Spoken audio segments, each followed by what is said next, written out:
Presenting the classics of Sam P. Chaladurai. Sam P. Chaladurai அவர்களின் போதனை களஞ்சியத்திலிருந்து.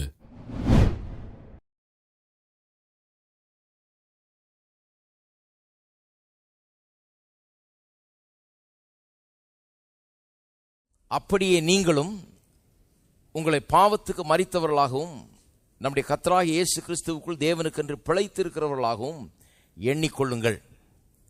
அப்படியே நீங்களும் என்றது ஏற்கனவே சொன்ன காரியங்களை அவர் நினைவுபடுத்துகிறார். ஏற்கனவே என்ன சொல்லியிருக்கிறாரு? ஒன்று, we are no longer under the dominion of sin. நாம் இனி பாவத்தின் ஆளுகைக்கு கீழ் இல்லை. அந்த வாழ்க்கை முடிந்து விட்டது. நாம் இனி பாவத்தின் ஆளுகைக்கு கீழ் இல்லை.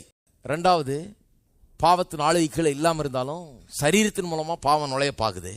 ஆனால் நாம் இப்போ சரீரத்தை விட பெரிய ஆளாக இருந்து சரீரத்தை ஆளக்கூடியவர்களாக நாம் இருக்கிறோம். இதெல்லாம் போதிச்சிருக்கிறார். மூணாவது, பாவம் இனி நம்மை அடிமைப்படுத்த முடியாது. திட்டவட்டமாக போதிச்சிருக்கிறார். ரோமர் 6 அதிகாரம் 7 மரித்தவன் பாவத்துக்கு நீங்கி விடுதலையாக்கப்பட்டிருக்கிறானே. அதாவது ஒரு செத்தவன் இந்த வாழ்க்கையிலேருந்து விடுதலையாக்கப்பட்டிருக்கான். அவன் ஆளை செத்த பிறகு அவன்கிட்ட போய் கடனை திருப்பி கேட்க முடியாது. ஆளை செத்த பிறகு அவன்கிட்ட போய் ஆர்கியூ பண்ண முடியாது. ஆள் செத்த பிறகு அவன்கிட்ட போய் சண்டை போட முடியாது. ஆள் செத்த பிறகு அவனை ஒன்றும் பண்ண முடியாது. கேஸெல்லாம் க்ளோஸ், அவ்வளோதான். ஆள் செத்தாச்சு, முடிஞ்சுது. அவன் என்னமோ ஒன்றும் பண்ண முடியாது. பாவத்துக்கு மரித்தவன் பாவத்துக்கு செத்துட்டான், அவ்வளோதான். 1 யோவான் 3 அதிகாரம் 9 தேவனால் பிறந்த எவனும் பாவம் செய்யான், ஏனெனில் அவருடைய வித்து அவனுக்குள் தரித்திருக்கிறது. அவன் தேவனால் பிறந்தபடினாலே பாவம் செய்ய மாட்டான். எப்படி சொல்லப்படும்? பாவம் செய்யான், பாவம் செய்ய மாட்டான். எவ்வளோ திட்டவட்டமாக சொல்கிறார் பாருங்க யோவான். பாவம் செய்ய மாட்டான் அப்படின்னா என்ன அர்த்தம்? பாவம் செய்யறதுக்கு வாய்ப்பே கிடையாதுன்னு அர்த்தமா? கிடையாது. பாவம் செய்யறதுக்கு வாய்ப்பு இருக்குது, ஆனால் செய்ய மாட்டான். ஹலோ, பாவம் செய்யவும் மாட்டான் இருக்குது.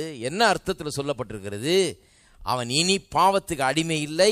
எந்த ஒரு சக்தியும் பாவத்தின் எந்த வல்லமையும் அவனை இனி அடிமைப்படுத்தி பாவம் செய்ய வைக்க முடியாது. ஆகவே அவன் பாவம் செய்யவும் மாட்டான். அதன் ஆளுகை கீழே அவன் கொண்டு வரப்பட முடியாது என்ற அர்த்தத்தில் தான் இப்படி சொல்லப்பட்டிருக்கிறது. இருக்கீங்களா? சரி, இப்போ ரோமர் 6 போவோம். 11 அப்படியே நீங்களும், அப்படியேன்றது தான் இப்போ விளக்குனேன்.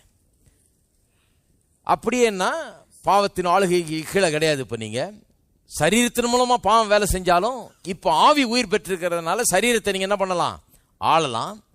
மூணாவது, இனி பாவத்துக்கு அடிமையாகவே முடியாது. நீங்கள் பாவம் உங்களை அடிமைப்படுத்தவே முடியாது. இதெல்லாம் சொல்லிட்டு, அப்படியே நீங்களும் உங்களை பாவத்துக்கு மரித்தவர்களாகியும் நம்முடைய கர்த்தராகிய இயேசு கிறிஸ்துவுக்குள் தேவனுக்கென்று பிழைத்திருக்கிறவர்களாகவும் எண்ணிக்கொள்ளுங்கள். எல்லாம் சொல்லுங்க, எண்ணிக்கொள்ளுங்கள். எண்ணிக்கொள்ளுங்கள்னா ஆங்கிலத்தில் சொல்லப்பட்டிருக்கு ரெக்கன் சொல்லி. அது கொஞ்சம் ஒரு மேத்தமேட்டிக்கல் வேர்டு மாதிரி. அது ரெக்கன்னு சொன்னால் to count, to number, to impute, to estimate. அதாவது எண்ணிக்கொள்ளுங்கள்னு சொன்னால் இப்படி கணக்கில் எடுத்துக்கொள்ளுங்கள், அப்படி கணக்கில் வைத்து கொள்ளுங்கள், அப்படி மதிப்பிட்டு கொள்ளுங்கள். ஒரு மாதிரி ஒரு கணக்கு போடுற வார்த்தை அது.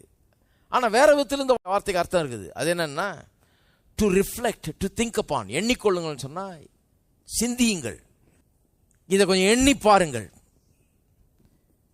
இதை கொஞ்சம் ஆழமாய் சிந்தியுங்கள், இந்த சத்தியத்தை ஆழமாய் எண்ணி பாருங்கள். அந்த அர்த்தத்தில் சொல்றாரு பாருங்க, இதை கொஞ்சம் எண்ணி பாருங்கள்.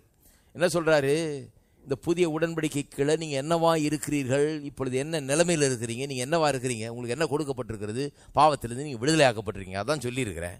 அதை கொஞ்சம் எண்ணி பாருங்கள். இது உங்களுக்கு நடந்தது என்பதை நீங்கள் எண்ணி பாருங்கள். எண்ணி பார்க்கலன்னா பாருங்க, நல்லா ஆழமாக எண்ணி பார்த்து இதனுடைய பலாபலன் எனக்கு எப்படி இருக்குது, இது என்னுடைய வாழ்க்கையை எப்படி பாதிக்கிறது, நான் எப்படி இப்போ மாற்றப்பட்டிருக்கிறேன் எண்ணி ஆழமாக எண்ணலைன்னா வேதத்தில் என்ன சொல்லியிருந்தும் பிரயோஜனம் இல்லை. அவர் கல்வாரி சிலையில் எவ்வளவு செய்திருந்தும் பிரயோஜனம் கிடையாது, எவ்வளவு கொடுத்திருந்தும் பிரயோஜனம் கிடையாது. நாம் எண்ணி பார்க்க வேண்டும். எண்ணிக்கொள்ளுங்கள், ரிஃப்ளெக்ட் பண்ணணும், அதை ஆழமாக சிந்திக்க வேணும். இல்லைனா அதனால் பிரயோஜனமே கிடையாது. பாருங்க, ஒரு பணக்காரன் செத்தான்னு வச்சுக்கோம், பெரிய பணக்காரன் கோடீஸ்வரன் செத்து போன ஆள், யாரும் சொந்தக்காரங்க இல்லை, கோடிக்கணக்கில் ரூபா இருக்குது, 100 கோடி இருக்குது, ஆல்ரெடி சொத்துக்கள்லாம் கேஷ் நிறையா இருக்குது, சொத்து நகை நிறையா இருக்குது, நிலம் இருக்குது, வீடு இருக்குது, எல்லாம் இருக்குது. சரி, செத்து போன ஆளுக்கு யாராவது வாரிசு இருக்கிறாங்கன்னு தேடுறாங்க. கடைசியில் பார்த்தா ஒரு ஆள் இருக்கிறான், 100 மைல் தூரத்தில் ஒருத்தன் இருக்கிறான்னு கேள்விப்பட்டு போகிறாங்க. அவன் தான் வாரிசு இருக்கிறான். ஆனால் அவன் ஓட்டாண்டியாகி போய் பிச்சை எடுத்துகிட்டு இருக்கிறான். அங்கே உட்காந்துட்டு அவனுக்கு தெரியல இவன் எவ்வளோ பெரிய இதுக்கு வாரிசுன்னு. அவன் உட்காந்துட்டு இருக்கிறான், பிச்சை எடுத்துகிட்டு இருக்கிறான். அவன்கிட்ட போய் சொல்கிறாங்க, வக்கீல் அவன்கிட்ட போய், ஏப்பா இவ்வளோ பெரிய ஆள் இறந்து போயிருக்கிறாரு, நீ தான் ஒரே ஆள் தான் வாரிசுன்னு இப்போ கண்டுபிடிச்சிருக்கிறோம் நாங்கள், இதெல்லாம் உனக்கு சேர வேண்டிய காரியங்கள் அப்படின்னு சொன்னான். அவன் அதை பற்றி ஒன்றுமே சிந்திக்காம, கொஞ்சம் இருங்க சார், ஒரே கூட்டம் வருது, நான் பிச்சை எடுக்கிற வேலையை முதல்ல முடிச்சிடுறேன், ட்ரெயின் வந்துருக்குது, எல்லாம் இறங்குற நேரத்தில் பிச்சை வாங்குற நேரத்தில் நீங்கள் என்கிட்ட பேசிட்டு இருந்தா எப்படி?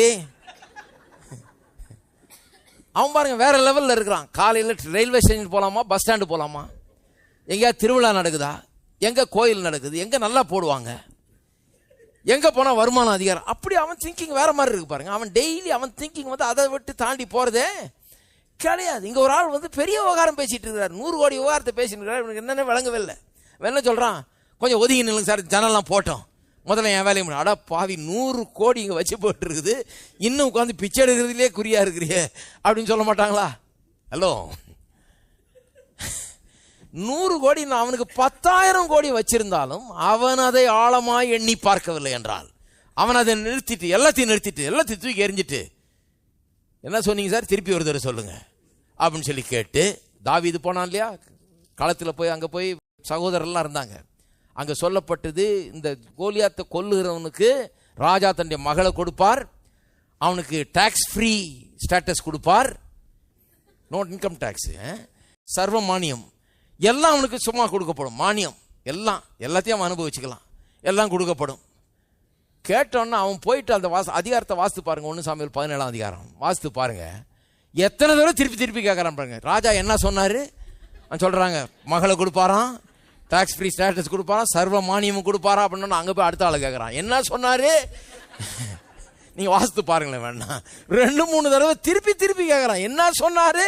அவனுக்கு ஆச்சரியமா இருக்கு, மகளை கொடுக்குறாரா, டாக்ஸ் ஃப்ரீயா, எல்லாமே எனக்கு ஃப்ரீயா, அந்த நாட்டில் எல்லாமே எனக்கு ஓசியா, அவ்வளோதானா, அதுக்கப்புறம் நான் அவ்வளோ ராஜா மாதிரி ஆயிடுவேன் நான், என்ன கொடுப்பாரு. ஒருவேளை இந்த ஆள் தப்பா சொல்றாருன்னா அடுத்த ஆள்கிட்ட போறான், என்ன சொன்னாரு அவன் திருப்பி சொல்றான். இப்படியே 2-3 தடவை திருப்பி கேட்கறான் பாருங்க. என்ன, அவன் ஆழமாய் சிந்திக்கிறான். நான் சொல்றேன், எத்தனை பேர் ஆழமாய் சிந்திக்கிறீங்க? அநேகருக்கு பாருங்க இந்த ஆழமாய் சிந்திக்கக்கூடிய ஒரு மனம் இல்லை. ஏதோ கோயிலுக்கு பைபிளை தூக்கிட்டு போக வேண்டியது, 2 பாட்டு பாட வேண்டியது, ஏதோ ஒரு ஜெபம் பண்ண வந்தேன், கோயிலுக்கு நாங்கள் தாத்தா காலத்துலேருந்து போயிட்டு இருக்கிறோமாக்கும், நான் போயிட்டு வந்துட்டு அப்படிதான் இருக்கிறாங்களே ஒழிய ஆழமாய் சிந்திக்கக்கூடிய அந்த மனம் இல்லை. எல்லாத்தையும் ஒதுக்கி வச்சுட்டு இதை போட்டு கேட்போம், இந்த டேப்பை போட்டு கேட்போம், என்ன இப்படி சொல்றாரு, இது உண்மையா என்று பரிசீலிப்பேன், இந்த வசனத்துக்குள்ள போய் நோண்டி பார்த்துறது, உண்மையா இல்லையா தேடி பார்த்துறேன். இருக்கீங்களா? நான் சொல்றேன், நானும் எத்தனையோ வருஷமா சும்மா கோயிலுக்கு போயிட்டு வந்தோம் பாருங்க, போனோம், மியூசிக் வாசித்தோம், பாட்டு பாடினோம், எல்லாம் பண்ணோம். ஆனால் ஆழமா என்னைக்கு என்ன ஆரம்பித்தனோ, என்ன சொல்லி இருக்குதுன்றதை பற்றி சிலர் சொன்னாங்க, எனக்கு ஆச்சரியமா இருந்தது. தாவீதை போல திருப்பி கேட்க ஆரம்பித்தேன். திருப்பி கேட்டால் எனக்கே சந்தேகமாக உண்மையாதுன்னு. அப்புறம் பார்த்தேன், சரி டேப்பை கொடுங்கன்னு விலை கொடுத்து வாங்கினேன். டேப்பை போட்டு ஒரு 10 தடவை கேட்டு பார்த்தேன், இது உண்மையான்னு. ஆமாம், அப்படிதான் சொல்லி இருக்கிறாரு. சவுல் ராஜா சொல்லல, ராஜாதி ராஜா கத்தாதி கத்தா சொல்லி இருக்கிறாரு. சவுல் ராஜா மகளை கொடுக்குறான்னு அந்த ஆட்டம் போடுறான், அதை அடையிறதுல அவ்வளவுதான் இருக்கிறான். ராஜாதி ராஜா எல்லாத்தையும் தர்றேன்னு எனக்கு சொல்லி இருக்கிறாரு. அப்ப நான் அதை எவ்வளவு ஆழமா எண்ணி பார்க்க வேண்டும் என்பதை கொஞ்சம் யோசித்து பாருங்க. இருக்கீங்களா? எண்ணி பார்க்க வேண்டும். எல்லாம் சொல்லுங்க, எண்ணிக்கொள்ளுங்கள், ஆழமாய் சிந்தியுங்கள், விவரமாய் சிந்தியுங்கள், சத்தியத்தை நோக்கி பாருங்கள். பாருங்க, அதுதான் அதனுடைய அர்த்தம். உங்களுடைய மனதில் ஒரு பெரிய தீர்மானத்தை இன்றைக்கு எடுங்கள். கடவுளுடைய வார்த்தை சொல்லுகிற இந்த சத்தியத்தை நான் ஆழமாய் சிந்திக்க போறேன், இதை பரிசீலித்து பார்க்க போறேன். வெற்றியை குறித்து, வாழ்வை குறித்து, ஜெயத்தை குறித்து, இந்த பாவத்திலிருந்து விடுதலைன்னு சொல்றாங்களா, அது இல்லாம தானே நான் வாழ்ந்துட்டு இருக்கிறேன், இதிலேயே போட்டு உழம்பிட்டு இருக்கிறேனே, இதிலேயே கடந்துகிட்டு இருக்கிறேனே, இதிலேயே போட்டு மாட்டிக்கிட்டு இருக்கிறேனே, நான் ஆழமாய் சிந்திக்க போறேன், இது உண்மையா என்று ஆராய போகிறேன், இதை கவனம் செலுத்த போகிறேன்னு என்னைக்கு இறங்குறீங்களோ அன்னைக்கு வெற்றி ஆரம்பித்து விட்டது. அந்த பிச்சைக்காரனுக்கு 10,000 கோடி வச்சிருந்தாலும் அவன் ஆழமா சிந்திக்கலன்னா அவனுக்கு இதெல்லாம் போய் அடையிறதுக்கே ரொம்ப கஷ்டம். சிலர் இப்படி இருக்கிறாங்க, சில கிறிஸ்தவங்க மாதிரி. சில பிச்சைக்காரன் எப்படி இருப்பான், என்னங்க விளையாடுறீங்களா, நானே இங்கே 50க்கும் 100க்கும் லாட்ரி அடிச்சிட்டு இருக்கிறேன், இப்போ 100 கோடின்னு வந்து கதை பேசின்னு இருக்கிறீங்க, போங்க வேலையை பாருங்க. ஏன் 50 ரூபா வர்றதையும் கெடுக்காதீங்க போங்கன்றான். இன்னைக்கு ஏன் பொழப்ப கெடுக்கிறதுக்கு 100 கோடியெல்லாம் நம்ப முடியல சார், போயிட்டு வாங்கக்கிறான். அப்படி இருக்கிறாங்க நிறைய கிறிஸ்தவங்க இன்றைக்கு. நான் சொல்லுகிறேன், கர்த்தர் உங்களுக்கு என்ன கொடுத்திருக்கிறார் என்பதை எண்ணி பாருங்கள். என்ன உங்களுக்கு கொடுக்கப்பட்டிருக்கிறது என்பதை எண்ணி பாருங்கள். பாவத்துக்கு செத்தவர்கள் என்று எண்ணிக்கொள்ளுங்கள். பாவங்க, இயேசு நமக்காக செத்தார்னு எண்ணிக்கொள்றது அது வேற. அது நம்ம ரட்சிப்புக்குள்ள கொண்டு வருது. நாம் பாவத்துக்கு செத்த என்று எண்ணிக்கொள்கிறது என்ன பாவத்தின் மீது வெற்றிக்குள்ள கொண்டு வருகிறது. ரெண்டும் பெரிய வித்தியாசம். நிறைய பேர் இயேசு நமக்காக செத்தார்ன்றதை புரிஞ்சுக்கிட்டாங்க, ஆனா இவங்க அவரோட செத்தாங்கன்றது இன்னும் புரிந்து கொள்ளவில்லை. ஹலோ, இவர்கள் பாவத்துக்கு செத்திருக்கிறாங்கன்றது புரியல. இயேசு செத்தார் எனக்காக, இயேசு ஏன் பாவத்துக்காக செத்தார், இயேசு ஏன் பாவத்துக்காக செத்தார், அதுலேயே ஸ்டக் ஆயிட்டாங்க. ரெக்கார்டு அதுலேயே ஓடிட்டு இருக்கு. இயேசு ஏன் பாவத்துக்காக செத்தார், இயேசு ஏன் பாவத்துக்காக செத்தார், ரட்சிப்பு வந்துருச்சு. ஆனா வெற்றி வரல வாழ்க்கையில. பாவத்தின் மீது ஜெயம் கிடையாது. ஏன்னா நான் பாவத்துக்கு செத்தேன், அது வேற. அது எனக்கு வெற்றியை தரும். அந்த அறிவு எனக்கு வெற்றியை உண்டாக்கும். அது மட்டும் இல்ல, அலைவன் டு காட், அதாவது பாவத்துக்கு செத்தவர்கள் என்றும் தேவனுக்கென்று பிழைத்திருக்கிறவர்களாகவும் எண்ணிக்கொள்ளுங்கள். கிறிஸ்தவ வாழ்க்கைன்றது பாருங்க, ஏதோ சில பாவத்தெல்லாம் விட்டுட்டு ஒரு கிளீனப் பண்றது இல்லை. நிறைய பேர் நினச்சிட்டு இருக்காங்க கிறிஸ்தவ வாழ்க்கைனா இதெல்லாம் விட்டு எல்லாம் சுத்தம் பண்ணி கரெக்டாக க்ளீன் ஆகிடணும். நல்லது க்ளீனானது. ஏசு ஒரு ஊமை சொன்னார் இல்லையா, ஒருத்தனுக்குள்ளே பேய் பிசாசு இருந்ததுன்னா அதை விரட்டி விட்டா இப்போ வீடு என்ன ஆயிடுச்சு, க்ளீன் ஆகிடுச்சு. இப்போ க்ளீன் ஆகிட்ட வீட்டை நிரப்பலைன்னா, நல்ல காரியங்களை கொண்டு நிரப்பலைன்னா பேய் பிசாசு என்ன பண்ணுதான், கூட ஒரு 7 கூட்டு வருது. ஏன்னா இப்போ எல்லாத்தையும் காலி பண்ணி ரொம்ப ரூம் உண்டாக்கி இருக்கிறாங்க. கொண்டாந்து இப்போ பெரிய அளவில் குடியேற வருது. ஏன்னு சொன்னால் ஒன்றும் நிரப்பலை. கிறிஸ்தவ வாழ்க்கைங்கிறது பாவங்களை விட்டு விலகி, அதை விட்டு விலகி, இதை விட்டு விலகி, இதை விட்டேன், அதை விட்டேன், அதை பண்ணுறதில்லை, இது பண்ணுறதில்லை. ஒருத்தர் சொன்னார் நான் குடிக்கிறதில்லை, ஸ்மோக் பண்ணுறதில்லை, அது இல்லை, எல்லாத்தையும் விட்டார் பாருங்க. அவர் சரியாக சாப்பிட்றது கூட இல்லை. அவர் எல்லாத்தையும் விட்டார். அவ்வளோ பெரிய பரிசுத்தவான் ஆயிட்டார். ஆனால் எந்த நல்லதாலும் நிரப்பலை. கடவுளுடைய வார்த்தையால் நிரப்புறது கிடையாது. கிறிஸ்தவ வாழ்க்கைன்றது நல்ல காரியங்களால் நிரப்புவது தான் கிறிஸ்தவ வாழ்க்கை. நல்ல அருமையான இனிமையான சகல காரியங்களிலும் வீடு ஞானத்தினாலே கட்டப்பட்டு வேகத்தினாலே நிலைநிறுத்தப்படும். அறிவினாலே அதன் அறைகளில் அருமையும் இனிமையுமான சகலவித பொருள்களும், அறிவு அறைகளை சகலவித இனிமையும் அருமையுமான பொருள்களால் நிரப்பும். உங்கள் வீட்டு அறையை மட்டும் இல்லை, வெறும் ஸ்டீரியோ டிவி இல்லை, அறைகளை அநேக உள்ளங்கள் அருமையும் இனிமையுமான காரியங்களால் நிரம்பி இல்லை. கசப்பினால் நிறைந்திருக்கிறது, கண்ணீரால் நிறைந்திருக்கிறது, பாரத்தால் நிறைந்திருக்கிறது, பிரச்சனையினால் நிறைந்திருக்கிறது. வேதம் சொல்லுது அறிவு, தேவனை அறிகிற அறிவு என்னத்தினால் நிரப்பும், அருமையும் இனிமையுமான சகலவித காரியங்களாலும் உள்ளத்தை நிரப்பும். நிரப்புறீங்களா? நான் சொல்றேன், பாவத்தை விட்டு விலகி அதெல்லாம் விட்டு சுத்திகரிக்கப்பட்டு கழுவப்பட்டு சுத்தமாக்கப்பட்டா போதாது. அதுக்கப்புறம் என்ன பண்ணணும், அருமையும் இனிமையுமான சகலவித காரியங்களாலும் நிரம்பி இருக்க வேணும். எத்தனை பேருக்கு புரிஞ்சது நான் சொல்றது? சரி, எல்லாரும் எழுந்து நிற்போம் தயவு செய்து. எல்லாரும் கரங்களை வச்சு சொல்லுவோம், நான் பாவத்திலிருந்து விடுதலை ஆக்கப்பட்டிருக்கிறேன். பாவத்தின் ஆளுகை இனி என்னை ஒன்றும் செய்ய முடியாது. நான் சரீரத்தை ஆளுகிறவன்.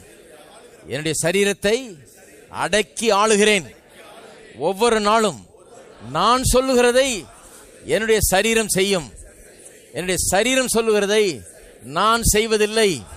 இயேசு எனக்குள் இருக்கிறார், அவர் பெரியவர். ஆகவே நான் வல்லமை உள்ளவனாய் இருக்கிறேன், அதிகாரம் பெற்றிருக்கிறேன். பாவத்தை மேற்கொள்ளும் அதிகாரம் எனக்குள் குடிகொண்டிருக்கிறது.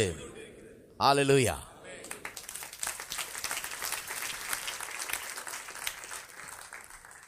அன்பின் பிதாவே, உம்மை துதிக்கிறோம், ஸ்தோத்திரிக்கிறோம். இந்த சத்தியம் ஆழமாய் உள்ளத்தில் செல்லட்டும். இவ்வளவு ஆழமாய் எண்ணி பார்க்கட்டும் கர்த்தாவே. எண்ணி பார்க்கிற ஜனமாய் இருக்கட்டும்.